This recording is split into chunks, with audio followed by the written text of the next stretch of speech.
अस्सलाम वालेकुम, मैं हूँ आयशा जहां ज़ेब और एक ज़रा सोचने दो में एक दफ़ा फिर आप सबको खुशामदीद। अक्सर लोग ये कहते पाए जाते हैं कि लड़का तो बहुत अच्छा है, ये लड़की तो बहुत अच्छी है, बस ज़रा कॉन्फिडेंस की कमी है। अच्छा, ये कॉन्फिडेंस किस चिड़िया का नाम है? कहाँ से मिलती है और किस तरह उड़ जाती है? कौन होते हैं वो लोग जो किसी के सामने भी कुछ भी कह और कर गुजरने की सलाहियत रखते हैं? ये सलाहियत आती कहाँ से है? क्या ये हर इंसान में होती है या इसे पाया भी जा सकता है? ये एक बड़ी इंपॉर्टेंट चीज़ है। अक्सर लोग वैसे तो बहुत बोलते हैं, लेकिन ससुराल में जाके उनकी घिग्गी बन जाती है। अक्सर लोग ये भी कहते हैं कि कैमरे के सामने काम करना कौन सा बड़ा काम है, ये हमें मौका मिले तो हम भी कर सकते हैं। लेकिन जो ही कैमरामैन उनकी तरफ जाता है तो वो ऐसे हो जाते हैं। तो ये आखिर क्या है जो इस कॉन्फिडेंस को पाया जा सकता है? क्या है ये कॉन्फिडेंस? इसके अंदर सिर्फ क्या ये एक लफ्ज है या इसके साथ कैसे इंसान का दिमाग जुड़ा होता है? इसके लिए जो हमारे डॉक्टर साहब हैं अदील हाशमी, हम उनको बुला रहे हैं आप सबकी तालियों में।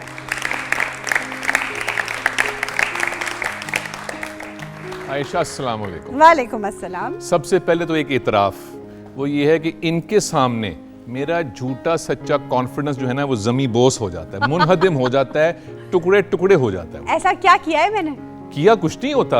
हाँ। अब कैमरे ने ऐसा क्या किया होता है भाई? वो कुछ दहशत होती है, हाँ। जिससे इंसान जो है वो उसकी घिग्गी बन जाती है। सबसे पहले ये बताएं कि हमें कोई इत्तला मिली है कि ये कुछ दिनों से गायब थी और ये उस मुल्क गई हुई थी हमारा झंडा गाड़ने, जिसने हमारे मुल्क में बहुत सदियां झंडे गाड़े रखे। तो इन्होंने इंग्लिस्तान फतह किया, तो ये क्या खबर हमें मिली और क्या किया वहाँ? देखिए, एक दो अवार्ड शोज थे जिन्होंने बहुत कैंडिडली इनवाइट किया हुआ था, कुछ ने अवार्ड लेने के लिए, कुछ ने देने के लिए, कुछ आपको पता है अगस्त का महीना होता है तो वहाँ 14 अगस्त की बहुत सी तकरीबात हो रही होती हैं, तो बहुत सारे लोगों ने वहाँ इन्वाइट किया हुआ था। तो फिर आपको इतनी मोहब्बत से इतने प्यार से बुलाए तो जाना तो बनता है। और फिर जहाँ पाकिस्तान का नाम आता है, जहाँ पाकिस्तान की सालमियत का नाम आता है, जहाँ पाकिस्तान का दिन मनाने का नाम आता है, तो जाना तो बनता है। वेरी गुड, इस पे भी तालियां होनी चाहिए। अच्छा, इसके साथ साथ एक जो इसके पीछे जो हिडन एजेंडा था ना, मेरा बेटा 8 महीने से लंदन में है, सो ये एक बहाना था दरअसल में, उसको भी मिलना था। ये सब भी था बहुत जरूरी, लेकिन असल तो जो खून की खुशबू है वो मुझे बुला रही थी। Very good, very good. अच्छा, इन्होंने कहा कि कुछ लोगों ने अवार्ड देना था, कुछ को इन्होंने अवार्ड देना था, वही लेके तो नहीं दे दिया अवार्ड? नहीं, फर्क थे ना, अलग अलग था। कुछ का अवार्ड मैंने रिसीव करना था, कुछ को मैंने डिस्ट्रीब्यूट करना था, लिहाजा। वेरी गुड, वेरी गुड, वाह वाह। अच्छा जी, कॉन्फिडेंस पे करनी हमने बात आज। और जो आयशा ने जैसे कहा भाई लड़का तो अच्छा है, लड़की अच्छी, कॉन्फिडेंस नहीं है। ऐसे भी साथी होते हैं वो जब इंटरव्यू के लिए जाते हैं और आगे पैनल बैठा होता है उस्तादों का या कोई, तो सब कुछ भूल जाते हैं। और ऐसे बच्चे भी होते हैं, मैं भी उनमें से एक बच्चा था, अब नहीं हूँ, बच्चा तो हूँ, वैसा बच्चा नहीं हूँ, जो अच्छी तरह रात को तकरीर याद करते हैं, अच्छी तरह फर और सुबह जब खड़े होते हैं जाके पोडियम के ऊपर और आगे बैठे होते हैं प्रिंसिपल साहब, तो सब कुछ भूल जाते हैं। और फिर जब उतरते हैं तो दोबारा सारी तकरीर याद आ जाती है। ऐसे भी होते हैं। और अब जो नौजवान हैं, जो काम करते हैं जाके, वो प्रेजेंटेशन है, बॉस को मिलना है, कल कोई क्लाइंट के साथ मीटिंग है, तो उसमें ऐसे होता है। मेरे साथ भी हुआ करता था। उसका इलाज मैंने ये निकाला कि मैंने बॉस ही की छुट्टी करा दी, मैंने नौकरी ही नहीं की। मैंने कहा ये ना बॉस होगा ना मीटिंग्स होगी, जान ही छूटेगी। अच्छा, एक और बहुत मज़ा, और वो ये है कि जब नया नया रिश्ता हो रहा हो, ससुराली होने वाले ससुराली आ रहे हों, तो बड़ा प्रेशर महसूस करती हैं ख़वातीन और मर्द भी, लड़का लड़की भी, कि पता नहीं कैसे मिलना है, क्या होगा। अच्छा भाई, वो भी जो आ रहे हैं वो कोई तलवारें लेकर थोड़ी आ रहे हैं, वो तो कोई मिठाई लेकर आ रहे हैं, लेकिन एक खौफ तारी होता है। और ऐसी बेशुमार ज़िंदगी में ऐसे मराहल होते हैं कि हम महसूस करते हैं कि मेरे में तो खुद एतमादी है ही नहीं। और फिर कभी ऐसे होता है कि इम्तिहान अच्छा हो जाए या प्रेजेंटेशन अच्छी हो जाए या कोई मीटिंग अच्छी हो जाए, हम अपने आप को नाकाबिले तस्खीर समझते हैं कि यार भाई का तो बड़ा सीन है, भाई तो हरक्यूलिस है, ये दुनिया मैंने ही उठाई हुई कंधों पे। तो ऐसे भी होता है। और एक ही शख्स के साथ ऐसे होता है कई दफ़ा कॉन्फिडेंस के मामले में। ये क्या है भाई? और जैसे आयशा ने कहा ये कौन सी चिड़िया है भाई, ये कहाँ से मिलती है? तो आज ज़रा से इसको हम खोल कर देखेंगे। एक बात बता दूँ आपको, वो ये है कि जो भी हम ये जहन साज गुफ्तगू करते हैं आपके साथ, ये सिर्फ यहीं तक नहीं रखनी, इसको फिर जाके कुछ और भी पढ़ना है इसके ऊपर, इसकी कोई तह एक ही नहीं है, इसकी बहुत सी तहें हैं।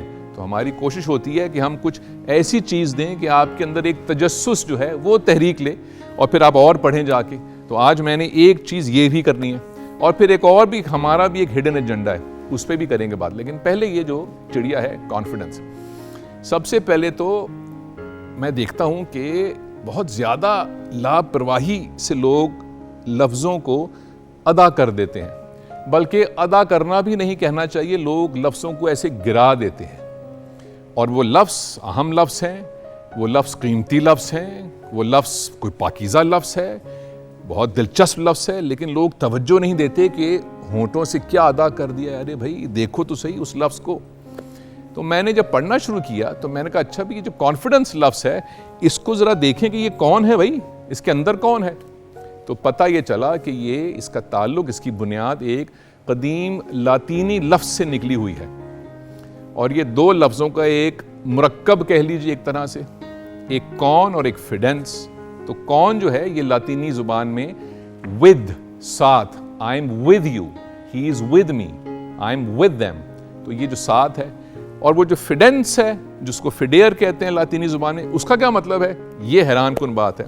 आयशा कोई गेस करें आपके ये जो पार्ट 2 है कॉन्फिडेंस में, इस लफ्ज़ का क्या मतलब होगा? कोई अंदाजा नहीं है मुझे। लैटिन लैंग्वेज में ऑडियंस से पूछ ले। ऑडियंस तो वैसे ही उनका कॉन्फिडेंस लो हो गया ये सुन के कि हमने उनसे पूछना है, इससे ही घबरा गए वो तो।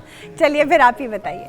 ये जो पार्ट 2 है फिडेंस, ये लैटिन में इसका मतलब है फेथ, ईमान। तो कॉन्फिडेंस से मुराद ये है विद फेथ, कोई काम ईमान के साथ किया जाए। अच्छा, अब इसमें भी वो अंग्रेजी तो और है, उर्दू में जब हम ईमान का लफ्ज़ इस्तेमाल करते हैं तो ये दो तरीक़े से इस्तेमाल होता है। एक तो मजहबी इस्तिलाह में जो हमारा आपका ईमान है, और एक बेखौफी और बेखतरी के ज़ुमरे में भी ईमान जो है उसका इस्तेमाल होता है कि जब शवाहिद एविडेंस ख़त्म हो जाए उसके बावजूद एक ताकत है कि आप कहते हैं मैं कर पाऊंगा, ये मुझे कोई खौफ नहीं है, हालांकि कोई शवाहिद नहीं है लेकिन बस एक तसल्ली सी है कहीं पे कुछ, उसको भी कहते हैं। तो बेखतर से मुझे याद आया ज़रा सा इम्तिहान लेना चाहिए आयशा का। ये आखिर इंग्लिस्तान होकर आई हैं और वहाँ झंडा गाड़ कर आई हैं, तो इनसे पूछे तो सही कि भाई कोई लामा साहब कुछ पढ़ा वढ़ा है कि नहीं, या वहाँ खुद ही पहुँच गई थी। तो पहले 3 अल्फाज बताऊंगा मैं, बहुत ही मशहूर शेर है, इनमें से भी अल्लाह करे कि सबको आता हो, बहुत सौ को तो आता ही होगा। अलामा साहब का बेखतर जो लफ्ज़ मैंने इस्तेमाल किया इससे शुरू होता है। अच्छा, मैं समझ गई। बेखतर कूद पड़ा, रुकिए मैं रुक गया। बेखतर कूद पड़ा आतिशे नमरूद में इश्क। किसको अगला मिसरा याद है इसका? आप सुनाए ना, सबको सवाल में डाल देते हैं, आप भी बताइए। भाई मुझे तो याद ही होगा ना। अच्छा। मेरे पास तो और कोई ऑप्शन ही नहीं है। सही। लेकिन मैं देखूं कि कॉन्फिडेंस हिलाकर देखूं उनका कि किसी को याद है। इनके चेहरों से लग रहा है कि याद नहीं है। हाँ। तो इनका इम्तिहान लेंगे हम प्रोग्राम के बाद। ठीक है। तो ये बहुत जबरदस्त अलामा साहब का शेर है। बेखतर कूद पड़ा आतिशे नमरूद में इश्क, अक्ल है महवे तमाशाए लबे बाम अभी। वाह वाह वाह। 2 जुमलों में इसकी तशरीह करूं, वैसे तो इसकी तशरीह के लिए किताबें चाहिए और वो पढ़िएगा ज़रूर। और वो ये है कि बग़ैर किसी ख़तरे के जो नमरूद था, अब तफसील ना पूछिएगा क्योंकि उसका वक्त नहीं, जो नमरूद था उसने जब आग आतिश की थी वहाँ पे जो इश्क था, कौन कूदा था नमरूद की आग में, आप तलाश करेंगे ये। तो वो जो शख्स, अजीम शख्सियत हस्ती थी, वो बेखतर कूद गई थी उस आग के अंदर और वो आग फूल बन गई थी। और जो अकल वाले थे वो ज़रा दूर बैठे अभी देख ही रहे थे कि ये क्या हो रहा है। तो इसलिए कभी कभी अकल को बालाए ताक रख देना चाहिए और जो इश्क करता है वो उसमें चले जाना चाहिए, जिसको हम ईमान भी कहते हैं। वो भी एक दिलचस्प बात है। तो ये मुझे शेर याद आ गया। अब आ जाइए कॉन्फिडेंस के ऊपर कि भाई किसी वजह से मुझे एक तसल्ली सी है कि ये जो काम है, जो चैलेंज है, ये मैं कर पाऊंगा, ये है कॉन्फिडेंस। अच्छा, इसका बरक्स भी कुछ है और वो ये है किसी वजह से मुझे खौफ है कि मुझसे तो ये नहीं होना, मैं तो ये नहीं कर पाऊंगा, ये भी एक तरीका है। अब इसके 2 हिस्से हैं। पहला हिस्सा ये है कि कोई चैलेंज हमें दरपेश है, हमारे सामने एक चैलेंज है कि घर कोई मेहमान आ रहे हैं, पहली मर्तबा आ रहे हैं, ज़्यादा लोग आ रहे हैं, पुरतकल्लुफ़ लोग हैं, उनकी को खातिर मदारत करनी है, कैसे होगी भाई, बहुत दूर से आ रहे हैं, बहुत तकल्लुफ़ का ख्याल करना पड़ेगा, वो तो बड़े वो नुक्ताचीनी करते हैं, तो ये कैसे होगा सारा कुछ। ख़वातीन को कभी कभी ऐसी कुछ चैलेंजेस दरपेश होते हैं। या कल मेरा इम्तिहान है कोई जिसकी तैयारी नहीं है, इंटरव्यू है मेरा, वहाँ लोग बैठे होंगे, मुझे जाके सवाल जवाब का कैसे मैं करूँगा, मैं बैठूँगा कैसे, देखूँगा किधर, मुझे भूल गया तो क्या होगा। इम्तिहान, मुझे रियाजी के इम्तिहान में हमेशा ये हुआ करता था कि जब आता था पर्चा आगे, अभी पर्चा मैंने खोला भी नहीं है, तैयारी मुकम्मल है, लेकिन हाथ ऐसे कांप रहे हैं कि मैं लिख ही नहीं सक रहा। और मैं कह रहा हूँ अरे भाई आ जाएगा कुछ ना कुछ, हाथ को तो रोको, ऐसे तो कुछ भी नहीं होगा, पर कर ही नहीं पाता था। गुफ्तगू के मामले में बेशुमार ऐसे लोग हैं जो गुफ्तगू अच्छी नहीं कर पाते, घबरा जाते हैं, वालिदैन के सामने, बॉस के सामने, क्लाइंट के सामने, वगैरह वगैरह। एक जुमले में सुन लीजिए कि ये कॉन्फिडेंस जो है वो कौन सी चिड़िया है जिसका ये अंडा है, ताकि हम वो चिड़िया काबू कर सकें, ताकि जब भी वो अंडा दे हमारे पास हो। कॉन्फिडेंस या एतमाद या खुद एतमादी जो है, ये वो गुफ्तगू है जो आप अपने आप के साथ करते हैं जब आपको कोई एक नया चैलेंज दरपेश होता है। ये वो गुफ्तगू है। अब क्या मतलब हुआ इसका? मतलब ये हुआ कि मैंने एक नया काम, एक मुश्किल काम, एक ऐसा काम जिससे मैं बहुत ज़्यादा आशना नहीं हूं, करना है कल, परसों, अगले हफ्ते, अगले महीने। मैंने अपने आप से ये कहा ये तो बहुत मुश्किल है, ये मैंने पहले कभी नहीं किया, ये मैं कर लूँगा, ये अगर ना हुआ तो फिर क्या होगा, अम्मा बा क्या कहेंगे, अगर उस दिन बारिश होगी तो मैं वहाँ पहुँचूँगा कैसे। जब मैंने अपने आप से ये गुफ्तगू की जो मैंने की, तो इसके नतीजे में जो एहसास आया मेरे अंदर वो हुआ ये मुझसे नहीं होगा, ये तो बहुत ही मुश्किल है। तो मैं अब डरना शुरू कर दिया मैंने उस चैलेंज से। अभी वो आया भी नहीं चैलेंज। एक दूसरा शख्स है, उसकी भी उस चैलेंज के सामने काबिलियत उतनी ही है। वो क्या गुफ्तगू करता है अपने आप से, वो कहता है हाँ मैंने पहले कभी नहीं किया, एक तो उसकी तैयारी मैं पूरी करूंगा ताकि कम से कम मैं घर से तैयार होकर जाऊं, वहां जाके कोई सरप्राइज ना मिले।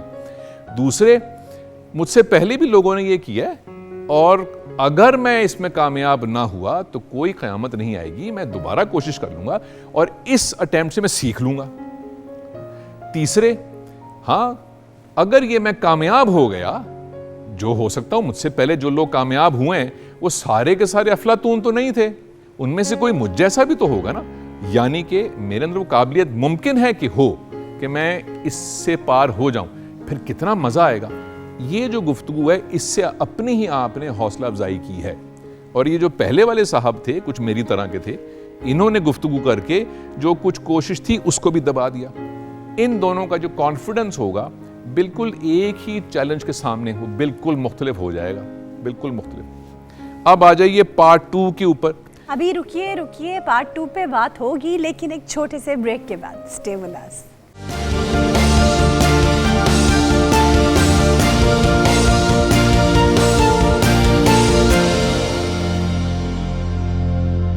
Welcome back.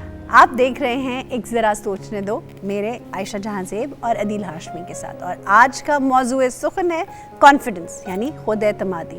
पार्ट 2 पे थोड़ी सी रोशनी डाल रहे थे आप। मैं तो अभी आपका जो अल्फाज का चुनाव है, जो आपने मौजूए सुखन लफ्ज़ इस्तेमाल किया, मैं तो अभी इसको सुन रहा हूँ और इसको सुनकर इस पर सर धुन रहा हूँ अरे अभी तक। चलिए, कॉन्फिडेंस की बात थी, तो पहला हिस्सा इसका ये था कि कोई चैलेंज दरपेश है, वो आम सा भी हो सकता है, उसके नतीजे में जो आप गुफ्तगू अपने आप से करते हैं, जो अपने आप को डराते हैं, पुचकारते हैं या अपनी हौसला अफजाई करते हैं, वो सुनकर जो एहसास पैदा होता है ये कॉन्फिडेंस है। इसका मतलब ये हुआ कि जब भी कोई चैलेंज दरपेश हो तो अपने आप से गुफ्तगू मस्बत करनी चाहिए, अपने आप को नीचे दबाने की जरूरत नहीं है, अपने आप को उठाना चाहिए। ये है पहला हिस्सा इसका, ताकि आप मजबूत महसूस करें और ऐसा महसूस ना करें जैसे हमारे खिलाड़ी एक अहम मैच के बीच में जब विकेटें गिर रही हों तब महसूस करते हैं और आपको लगता है कि अरे आपको महसूस होता है इससे नहीं खेलना जाना, अब आगे आपको महसूस होता है। एक जमाने में नहीं हुआ करता था, अब होता है कि अरे यार 1 गेंद खेल लेना, 4 गेंदें खेल लेना, 6 गेंदें खेल लेना यार, अब आउट मत होना यार, और वही होता है जिसका हमें अंदेशा होता है। अच्छा, दूसरा हिस्सा इसका ये है कि वो जो भी चैलेंज है वो बहुत सादा सा हो सकता है और बहुत पेचीदा हो सकता है। उसके लिए तैयारी जो करना है उसका कोई ताल्लुक नहीं है कॉन्फिडेंस से, वो आपको करनी ही करनी है। वो जो मेहमानों ने आना था घर, उनके लिए तैयारी होनी है वो जो इंटरव्यू देना है उसकी मश्क होनी है, जो इम्तिहान देना है उसकी तैयारी होनी है, जो प्रेजेंटेशन है उसके लिए जो मवाद बॉस ने दिया था वो तैयार करना है। सिर्फ इसके तैयार करने से कॉन्फिडेंस नहीं आ जाएगा, लेकिन अगर आपने तैयारी ये ना की और वो जो चैलेंज है उसमें नाकाम हुए और मुताद्दिद बार हुए, तो फिर ऊपर नहीं आएगा कॉन्फिडेंस, क्योंकि आपने अपने आप को आदत डाल दी कि बस अल्लाह तवक्कल। और आपने ये शेर नहीं सुना लामा साहब का, जो कि है खुदा ने आज तक उस कौम की हालत नहीं बदली, ना हो जिसको ख्याल आप अपनी हालत के बदलने का। क्या बात। इससे मुराद ये कि पहले काम कर लो और फिर आएगा विद कॉन्फिडेंस, विद फेथ, ईमान के साथ, वो दूसरा हिस्सा है। पहले अपना काम पूरा कर लो। ये है कॉन्फिडेंस का एक जुमले में या 3 जुमलों में ये एक मुकम्मल केस। अब चलना है हमने एक कदम और आगे, और वो ये है कि आजकल आपने सुना होगा एक जिसको बज़ वर्ड कहते हैं। जब से इंटरनेट आया ना, कुछ बज़ वर्ड्स आ गए हैं। उसमें से एक तोहमत मुझ पे भी लोग लगाए देते हैं, मोटिवेशनल स्पीकर। मैं कहता हूँ मुझे आप इतने बड़े मनसब से माफ़ कर दें, मैं ये इतनी भारी जिम्मेदारी अपने नातवा कंधों पे नहीं उठा सकता। तो उनका एक लफ्ज़ है माइंडसेट, कि माइंडसेट अच्छा करो। और इसका हमने एक देसी इस्तिलाह भी बनाई है जो आप लोग इस्तेमाल करते होंगे, वो ये है, मैं जरा आजकल ज़ेन बना रहा हूँ गाड़ी खरीदने के लिए। मेरा ज़ेन नहीं बन रहा इस काम के लिए, वहां जाने का बस जरा थोड़ा ज़ेहन बनाओ। मेरा सवाल ये है कि ज़ेहन बनाने से भाई क्या मुराद है? क्या कोई चिकनी मिट्टी लेकर आऊं, बैठ के इंसानी ज़ेहन बनाऊं, किसी कुम्हार से कहूं कि भाई तुम चिकनी मिट्टी से कुछ ज़ेहन बनाओ, ये बन गया ज़ेहन, अब क्या करूं, उसको ऊपर रख लूं? वो ज़ेहन बनाना क्या होता है भाई? माइंडसेट जो है ये बहुत ही दिलचस्प और बहुत ही अहम मौजू है, कॉन्फिडेंस के साथ जुड़ा हुआ। और ये कोई 20-25 साल पहले ही हमारे नफ्सियात ने ये ईजाद की थी टर्म, उससे पहले हमने तवज्जो यहाँ पे नहीं की, और आज के दौर में बहुत अहम है। आप एक लम्हे के लिए तसव्वुर करें, मेरे साथ के जो साथी यहाँ बैठे हुए हैं, तसव्वुर करें कि इनकी उम्रें एक हैं और इनका जो तालीमी मयार है सबका वो भी एक सा ही है, और इनके मुआशरती और माशी हालात सबके भी एक से ही हैं, और जहानत भी एक सी ही है, उम्र और तवानाई और शौक़ भी एक से ही है। वो कहीं मुमकिन तो नहीं, लेकिन हम तसव्वुर कर रहे हैं। और हम आपसे कहें, मैं और आयशा, कि अच्छा भाई अब आपने FA BA मैट्रिक कर लिया, अब आप ज़िंदगी की दौड़ में दौड़ना शुरू करें।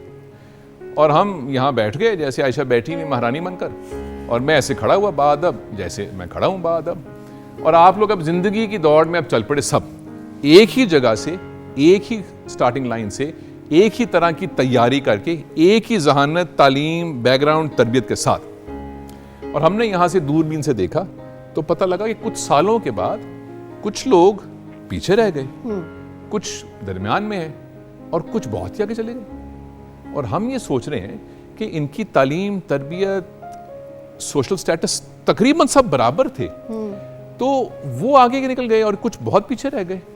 तो ये तो दिलचस्प होगी चीज़। पूछोगे ये क्या चीज़ है, तो हम दौड़ कर जाते हैं, आप दौड़ कर, मैं चल कर, क्योंकि मैं दौड़ ज़्यादा नहीं सकता। और हमने आगे वालों को देखा, और जब हमने कुछ नफ्सियाती तजुर्बात किए तो तकरीबन एक चीज़ का फ़र्क था, जो पीछे रह गए और जो आगे निकल गए, और वो था माइंडसेट का।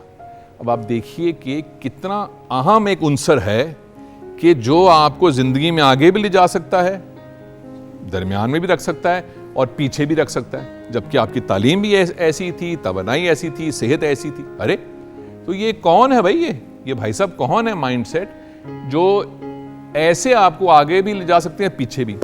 माइंडसेट जो हैं ये बुनियादी तौर पे 2 तरह के होते हैं, और अभी आपने अपना तज्जिया करना है मेरी इस बात के बाद कि आपका इसमें से कौन सा वाला है। एक होता है ग्रोथ माइंडसेट, ये वो साथी हैं जो आगे निकल गए थे, और एक होता है फिक्स्ड माइंडसेट, ये वो साथी हैं जो सबसे पीछे रह गए थे। इन दोनों में क्या फ़र्क है?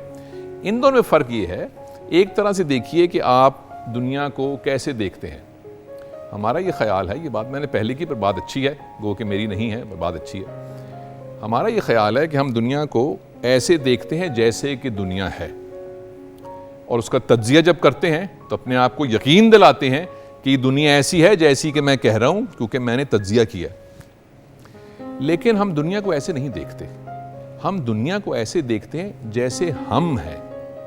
और फिर उस ऐनक के ज़रिए जो कुछ देखते हैं उसका तज्जिया अपने मुताबिक करते हैं। इसलिए ज़िंदगी में जो आपकी ऐनक है जिससे आप दुनिया को, लोगों को, माशरे को, गुफ्तगू को, आदाब को देखते हैं, वो कभी कभी उतार के देखना चाहिए कि क्या ये वाकई ऐसी है या मेरी ऐनक में से ऐसी लग रही है। मैंने ऐनक अगर पीले रंग की लगा ली है तो सब कुछ पीला दिखेगा, और अगर मैंने ऐनक उतारी है तो सिवाय आयशा के कोई चीज़ पीली नहीं दिखेगी। इसका मतलब ये है कि जो ऐनक आप लगाते हैं अपने तजुर्बात की, एहसासात की और माइंडसेट की, वो आपको दुनिया दिखाती है जो आप यकीन करते हैं कि ये असल में ऐसी है दुनिया। एक ऐनक जो है वो उसमें से माइंडसेट है जो बयान करता हूं वो क्या है।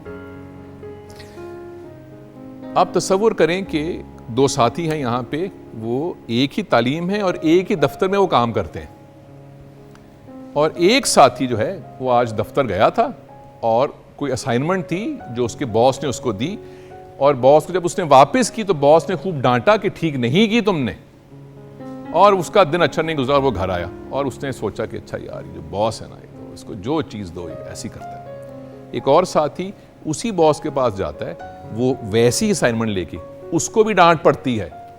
जो दूसरा वाला है ये कहता है कि बॉस को मेरा काम पसंद नहीं आता, मुझे अपना काम कुछ तब्दील करना है, बॉस की मुझसे क्या रिक्वायरमेंट है, जो मेरा ख्याल है कि है वो तो नहीं है क्योंकि वो तो बॉस डांटता है, तो मुझे ज़रा देखना है कि बॉस को क्या चाहिए, क्या कमियां उसने निकाली हैं मेरे इस काम में, और वो आके इसको ठीक करता है। ये दोनों जो दोस्त हैं ये घर आते हैं, इन दोनों का 8 साल के बेटा है।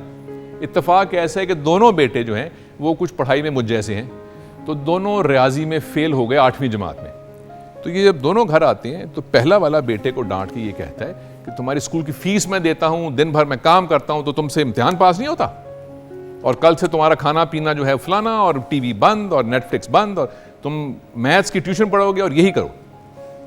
जो दूसरा वाला है ये कहता है कि अच्छा भाई ये बताओ कि क्या तुम्हें रियाजी समझ में नहीं आता या तुम लापरवाही करते हो, आओ मिल के हम रियाजी के मसले को हल करते हैं, क्या चाहते हो।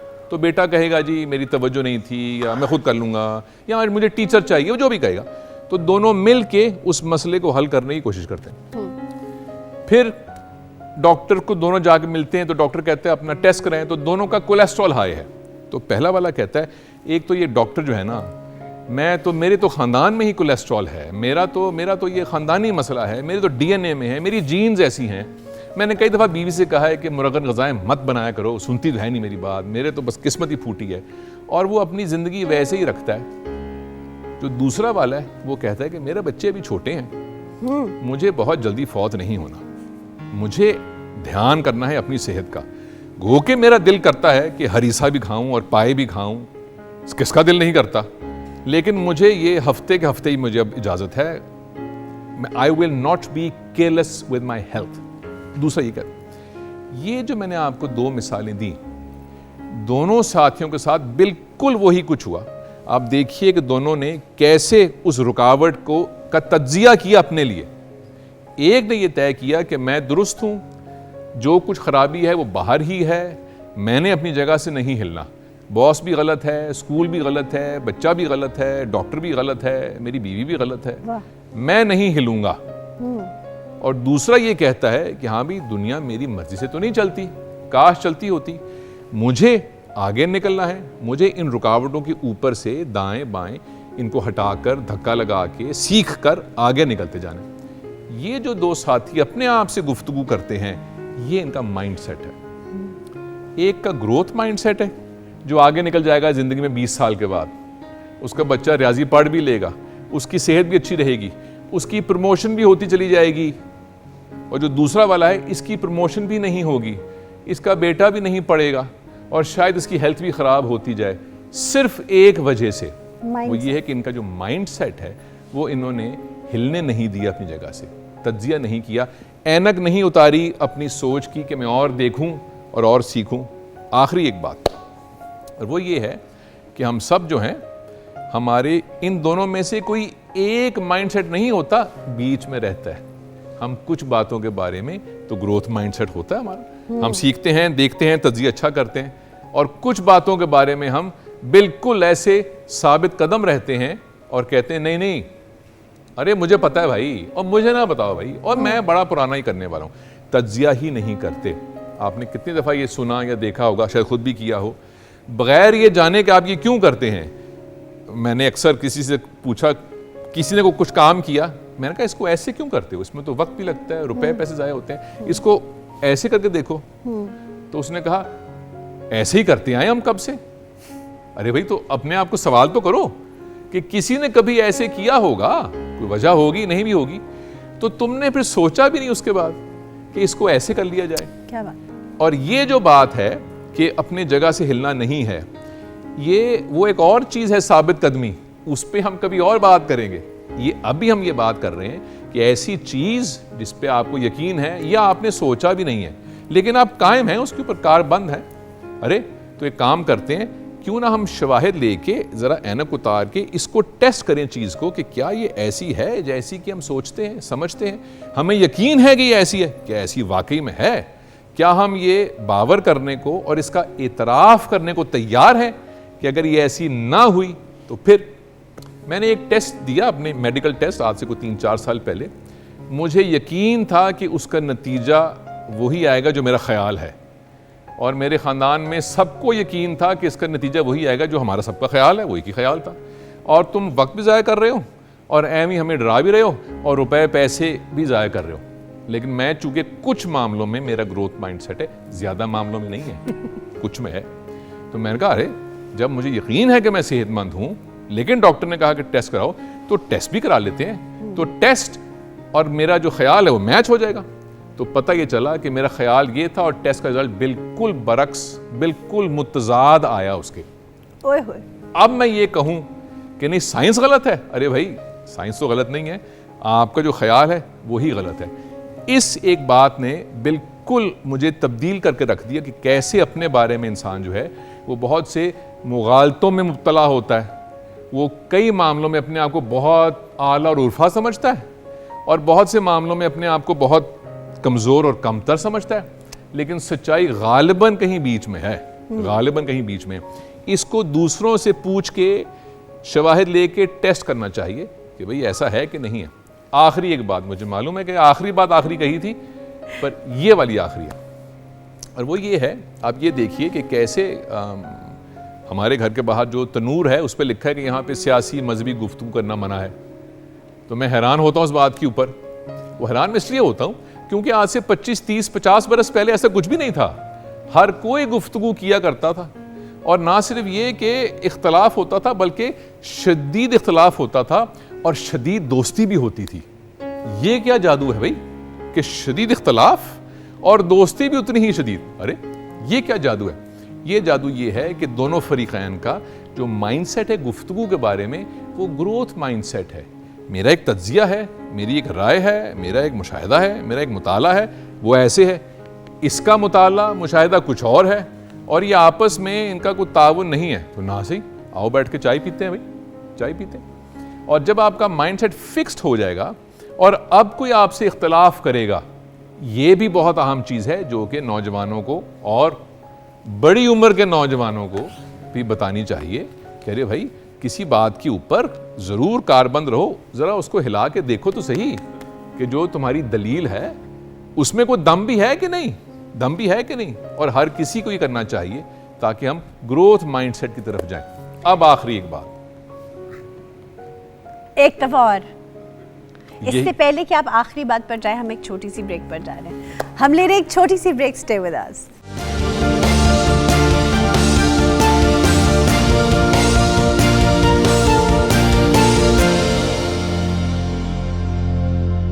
Welcome back. एक ज़रा सोचने दो में मैं और अदील हाशमी मौजूद हैं, और हम आज कॉन्फिडेंस और माइंडसेट को एक्सप्लोर कर रहे हैं। माइंडसेट के हवाले से 8वीं आखिरी बात अदील हाशमी करने जा रहे हैं। जी, मुबालगा आराई को करे तो ऐसी करे, तीसरी आखिरी बात थी। तो थोड़ा सा तो मैंने अपना भी उसमें फ्लेवर डालना था ना कि हाँ, 8वीं आखिरी बात। मार्कअप ऐड किया आपने, जो बैंकर्स करते हैं कि लेट पेमेंट चार्जेस। भाई आपने कर्ज तो लिया था 2 रुपए का, लेकिन चूंकि 4 दिन लेट हुआ तो 20 रुपए वापस कर दें। हाँ, तो अरे भाई ठीक है 2 ना? ही लो ना वापस जो दिए थे बाहर से।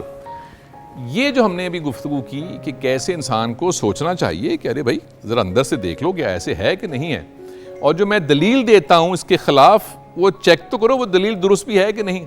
और बार बार ये करना, वो जो हमने ग्रुप बनाए थे जब आप लोगों ने ज़िंदगी की दौड़ शुरू की थी और जो लोग आगे पहुंच गए थे और कुछ लोग पीछे रह गए थे, इन दोनों में क्या फ़र्क है? एक फ़र्क है इस ग्रोथ और फिक्स्ड माइंडसेट में, वो ये है कि जो लोग आगे निकल गए थे उनको भी चोटें लगी थी, उनको भी रुकावटों का सामना करना पड़ा था, वो भी कहीं गिरे थे, उनको भी मुसीबत आई थी, उनकी भी हौसला शिकनी हुई थी, उनको भी दुख पहुंचा था। ये सब उनके साथ हुआ। जिंदगी जो है वो लिहाज नहीं करती किसी का, उन सब के साथ ये होता है। लेकिन जब उनको चोट लगी या रुकावट आई या वो रुके तो उन्होंने उसका तज्जिया किया, देखा, पीछे आए, इधर गए और फिर आगे चलते गए।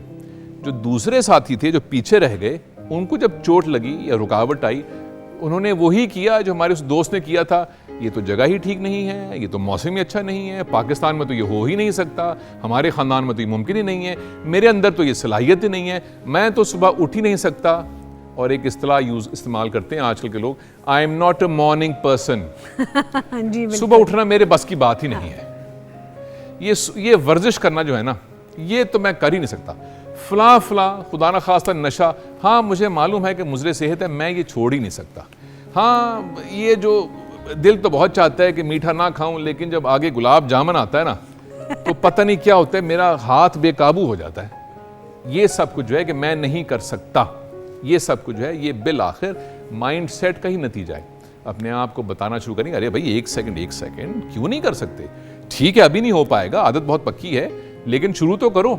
अपनी दादी अम्मा को अगर कोई ये कहता तो बच्चा कि दादी अम्मा I am not a morning person, तो दादी अम्मा एक लपड़ लगाती कि भाई हज़ारों साल से इंसान सुबह उठता आ रहा है फजर के वक्त, हज़ारों लाखों साल से, ये तुम लोगों की पौध को ही कुछ हो गया है कि तुम्हारी आंख नहीं खुलती जब तक सूरज सवा नेज़े पर ना हो। तो ये माइंडसेट ही है, इसके ऊपर तवज्जो खुद भी दें और अपने आप को उस मुसीबत से आज़ाद कराएं कि जो फिक्स्ड माइंडसेट होता है कि आप हिलने को तैयार नहीं होते अपनी सोच के बारे में। अरे देखो भाई तसल्ली से, अगर बात सच होगी और हक की होगी और दलील के साथ होगी तो कायम रहिएगा उसके ऊपर, लेकिन दो चार जगह से घूम के देखें तो सही उसको, अपने आप को। ये थी मेरी आज की बात। मुझे बहुत दिलचस्पी होगी कि आप लोग जो हैं इस बारे में कैसे सोचते हैं, अपने बारे में कैसे सोचते हैं, इस बारे में कि क्या मेरा माइंडसेट ग्रोथ है या फिक्स्ड है। क्या मैं हर तब्दीली को, हर चैलेंज को धुतकारता हूं कि मेरे बस की बात नहीं है, या मैं चैलेंज को एक्सेप्ट करता हूं कि अरे इसके साथ टकरा के चाहे मैं कामयाब हूं या नाकाम, मुझे सीखने का, बढ़ने का, मजबूत होने का मौका मिलेगा। अब आखिरी बात है, कीजिए आखिरी बात। नीचे जो एक मशहूर फलसफी था उसकी बहुत मशहूर बात है, what doesn't kill you makes you stronger. तो ग्रोथ माइंडसेट ये करता है कि चैलेंजेस जब आते हैं आगे तो उनसे आपको टकराने के लिए वो तैयार करता है कि देखते हैं क्या होता है, और अगर कामयाब हो तो 100 बिस्मिल्लाह, अगर नाकाम हो तो आप मजीद मजबूत होकर उठते हैं। और जो फिक्स्ड माइंडसेट के लोग हैं वो एक तो बचते हैं चैलेंजेस से, फिर बहानेबाजी करते हैं और फिर तज्जिया गलत करते हैं कि नहीं मुझसे तो ये होता ही नहीं। ये थी मेरी आज की लंबी तकरीर। अब कसम उठवा लें आखिरी बात वो वाली थी, ये नहीं है।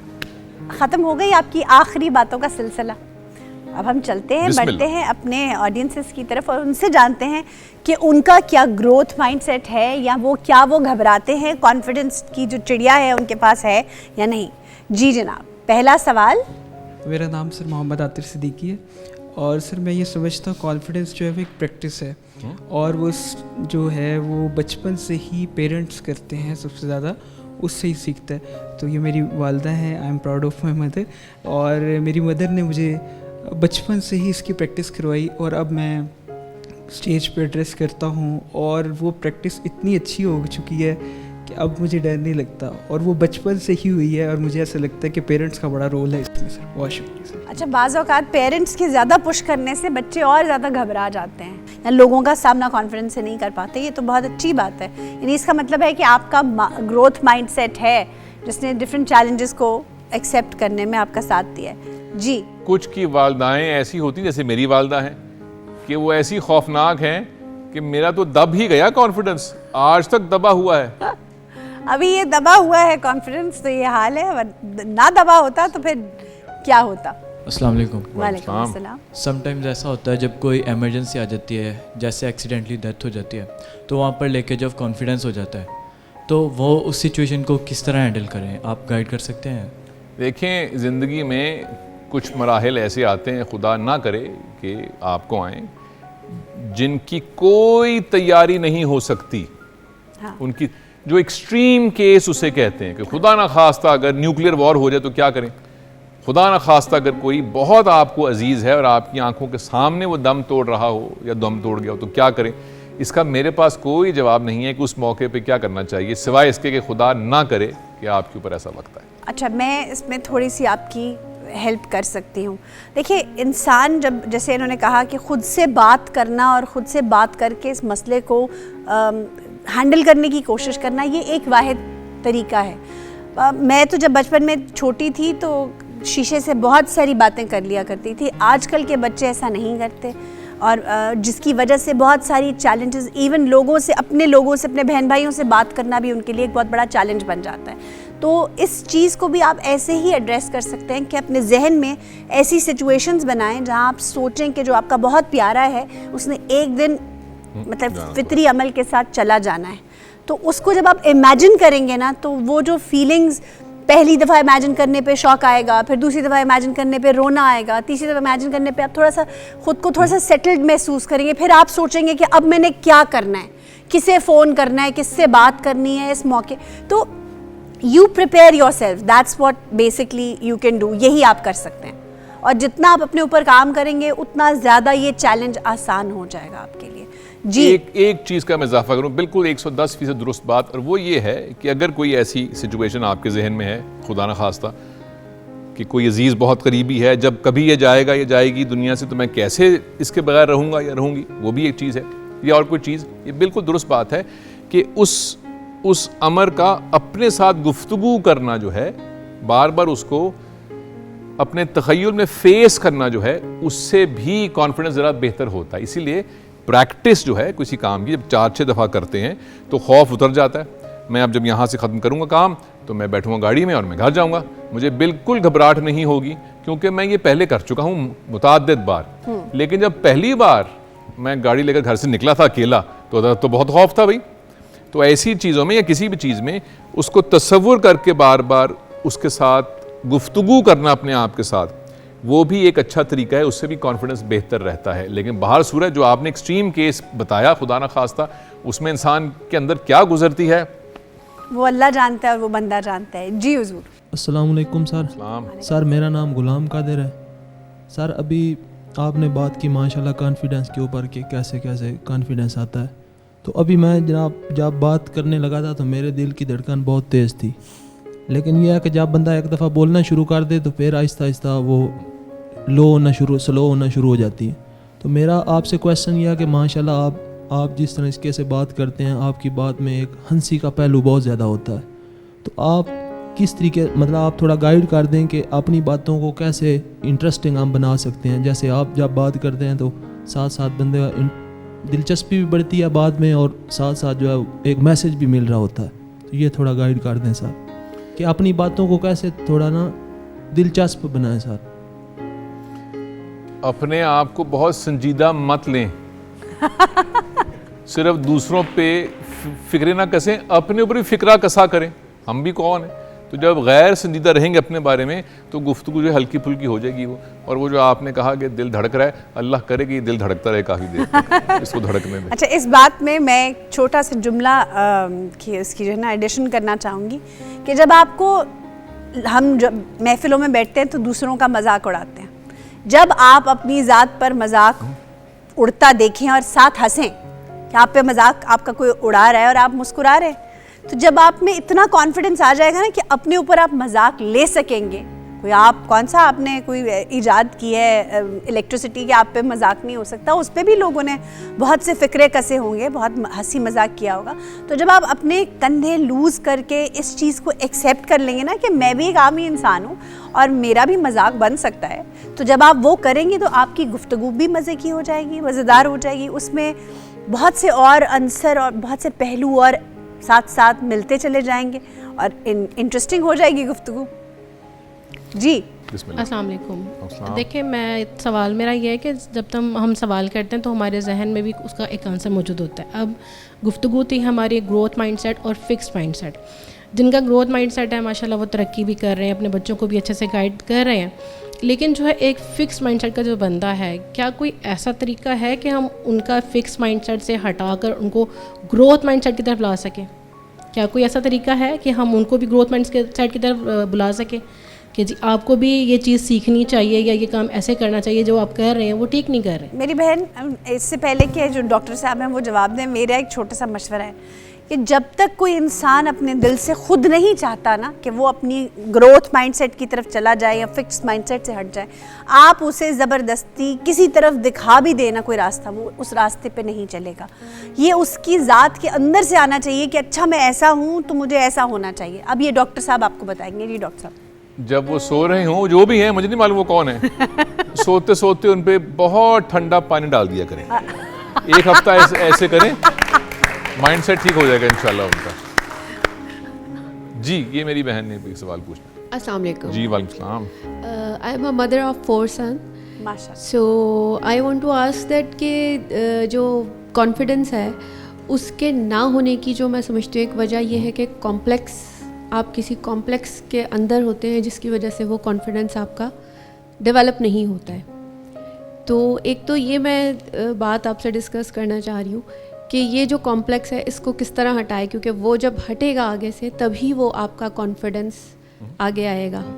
और दूसरी बात ये कि एक ही माहौल के अंदर 3-4 लोग एक साथ एग्जिस्ट कर रहे हैं, एक ही माहौल में आगे हैं वो, लेकिन उनमें से 2 कॉन्फिडेंस में हैं और 2 नहीं हैं। तो इसकी भी क्या रीज़न हो सकती है जबकि एक ही तरह का उन्हें माहौल मिल रहा है? जो पहला आपका सवाल है कि कॉम्प्लेक्स को हटाएं तो फिर जगह मिलेगी पनपने की कॉन्फिडेंस को। अब ये पता नहीं कॉम्प्लेक्स कौन सा है, लेकिन ये बिल्कुल उलट है इसका। जैसे मेरे पास जब नौजवान आते हैं कोचिंग के लिए कि फ़लाँ काम करना चाहते हैं, कुछ चीज़ सीखना चाहते हैं, मोटिवेशन नहीं है या कम है कि मैं वो करूं, तो मैं उनसे कहता हूं वो काम करो, मोटिवेशन बाद में आएगी, पीछे नहीं आएगी। तो कॉन्फिडेंस के बारे में कुछ पढ़ें, उनको कॉन्फिडेंस दें, सारे कॉम्प्लेक्सेस हट जाएंगे और आप ऐसे बन जाएंगे। कोई कॉम्प्लेक्स नहीं रहेगा। बजाय कि कॉम्प्लेक्स हटे तो फिर मैं जाऊं भाई कॉन्फिडेंस लेके कि जैसे मुझे टीम में सिलेक्ट करो क्रिकेट की तो मैं सीखूं क्रिकेट। और भाई वो सीखना तो पहले है, फिर देखते हैं वो कहाँ तक लेके जाती है बात। तो दूसरी आपकी एक बात थी कि यहाँ जितने लोग बैठे हैं इनके घरों में दुनिया का हर शख्स, छोड़े इन लोगों को, दुनिया का हर शख्स जो है उसमें एक अपनी इनफरादियत है। वो जिस जाविये से दुनिया को देखता है, वो जिस स्कूल में गया, जिस क्लास में जिस वक्त गया, उस वक्त उसका भाई वहाँ पे नहीं मौजूद था, वो दिन कुछ और था, वो टीचर कोई और था, वो खुद कुछ और था। हम सब लोग जो हैं अपने अंदर ऐसे तजुर्बात लेकर बड़े होते हैं जो दुनिया में सिर्फ और सिर्फ और सिर्फ हमारा तजुर्बा है। एक ही घर में है, जिस घर में वो चारों हैं प्यारे बच्चे, उसमें पहले नंबर पर एक बच्चा है ना, उस पोजीशन पे तो एक ही बच्चा है ना, बाकी 3 उस पे तो नहीं है। तो वो जिस दिन पैदा हुआ था उसके साथ जो कुछ हुआ, जो उसने सुना जिस लम्हे, वो सब कुछ बाकियों के साथ तो नहीं हुआ। तो जो दूसरे तीसरे पर है इनके साथ मुख्तलिफ हुआ। उनका नंबर 2 नंबर 3 है, जो छोटा है या छोटी है सबसे, वो उस घर में वाहिद छोटी बच्ची है, इससे छोटी कोई नहीं है। तो इनके तजुर्बे उसी घर में बिल्कुल मुख्तलिफ हैं। बहुत सी बातों में कोई ममासलत है कि ज़ुबान एक सी बोलते हैं, खाने इकट्ठे खाते हैं, कपड़े एक से पहनते हैं, स्कूल इकट्ठे जाते हैं, लेकिन उनके अपने तजर्बात, अपने एहसासात, अपनी शख्सियत बिल्कुल मुख्तलिफ है, हमारी भी। हम दुनिया को बहुत से मामलों में ऐसे देखते हैं, ऐसा कुछ महसूस करते हैं जो तारीख़ में कभी किसी ने ऐसे नहीं देखा। वो हमारी इनफरादियत है, सही, और आइंदा भी कभी नहीं देखेगा। हर शख्स जो है वो कुछ और ही देखेगा दुनिया में। कुछ बातें हमारी उसकी एक सी होंगी, कुछ एक सी नहीं होंगी। तो उनकी जो इनफरादियत है उसको बहुत संभाल कर रखें। अब ज़ाहिर है कुछ में कुछ खूबियाँ ज़्यादा होंगी, कुछ में कुछ कमियाँ रह जाएंगी, और इस पे काम किए लेते हैं। लेकिन ये नहीं करना चाहिए कि देखो उसी घर में उसी स्कूल से वो देखो और तुम्हें देखो। ये हो चुका है मेरे साथ, मेरी अम्मा ने किया था मेरे साथ। अच्छा, इस बात पे मैं थोड़ी सी रोशनी डालूंगी कि आपके 4 हैं माशाल्लाह, मेरे 5 बच्चे हैं, लेकिन 5 का अलग मिजाज है, अलग अंदाज है, अलग तरीका वारदात है। अब जैसे इन्होंने कहा इनफरादियत, जैसे एक थंबप्रिंट आप दूसरे के साथ चेंज नहीं कर सकते, इसी तरह आप एक इंसान को दूसरे इंसान की जगह खड़ा ही नहीं कर सकते, क्योंकि उसकी तख्लीक में अल्लाह रब्बुल इज़्ज़त ने खुदा जाने क्या रखा है, क्या गूंदा है। बेशक एक ही साए के नीचे पले बड़े हैं, एक ही खून से बने हैं, एक ही माँ बाप की परवरिश है उनकी, लेकिन फिर भी वो एक मुख्तलिफ इंसान है। तो कुछ का जो कॉन्फिडेंस है उसे चेरिश करें और दूसरों को कॉन्फिडेंस देने की कोशिश करें, उन्हें सीखने दें खुद के ऊपर कि हमने इस मुश्किल से कैसे बाहर निकलना है। क्योंकि बाज़ औक़ात ये भी होता है कि बहुत सायादार दरख्त होता है उसके नीचे छोटे छोटे पौधे घबराते हैं पनपने से। तो हो सकता है आप ज़्यादा प्रोटेक्टिव हैं, उन्हें थोड़ा सा आसमान में, खुले आसमान पे, ज़मीन पे जाने दें, उनकी ओन पे करने दें। कुछ गलतियां करेंगे, कुछ अच्छे काम करेंगे। मेरा ख्याल तो ये है, नाकिस राय है, बाकी आप बेहतर समझते हैं। वैसे ताली इस बात पे पड़नी चाहिए थी जो मैं कहने लगा हूं कि वो जो दो हैं जिन आपकी राय में उनका एतमाद कम है, उनको आयशा के हवाले कर दें। इनके 5 बच्चों में एतमाद बहुत ज्यादा है। उसकी एक रीज़न है अदील कि आप जब बच्चों को इंडिविजुअलिटी को फॉलो करने देते हैं ना, कि उनको आप अपनी ज़ात से किसी चीज़ के ज़ोर पे मत डालें। यानी एक बच्चा अगर नहीं बनना चाहता एंकर, या एक बच्चा अगर नहीं स्पोर्ट्समैन बनना चाहता तो ज़बरदस्ती ना करें। अगर एक बच्चा डॉक्टर बनना चाहता है तो उसे बनने दें। हमारे यहाँ ये होता है, हम अपनी दबी हुई ख्वाहिशात को कहते हैं हमारे बच्चे ये बन जाए। ये सबसे बड़ी गलती होती है कि हमारा मैं म्यूजिशियन अच्छा नहीं बन सका तो चलो ये बन जाए, या मैं अच्छा डॉक्टर नहीं बन सकी तो ये बन जाए। जब आप उन बच्चों को उनकी मर्जी करने देंगे ना, तो कहीं गिरेंगे, कहीं खड़े होंगे, कुछ ना कुछ कहीं ना कहीं वो पहुंच ही जाएंगे और आहिस्ता आहिस्ता उनमें कॉन्फिडेंस आ जाएगा जो उनके लिए ज़रूरी है। बहुत सी बातें हुई, बहुत कुछ कहा, बहुत कुछ सुना। ये ऐसा टॉपिक है जिस पर हम घंटों बात कर सकते हैं, बहस कर सकते हैं। Mindset, growth mindset, fixed mindset और उसके साथ साथ कॉन्फिडेंस, खुद एतमादी। लेकिन इसमें ये जो मुश्किलें हैं और जो मराहिल हैं, इनसे आप ही ने गुजरना है, खुद ही अबूर करना है। हम अपना इतना सा हिस्सा करके जा रहे हैं, आप अपना हिस्सा आगे बढ़ाते जाइए। बस इतना ही, एक ज़रा सोचने दो से। खुदा हाफिज़।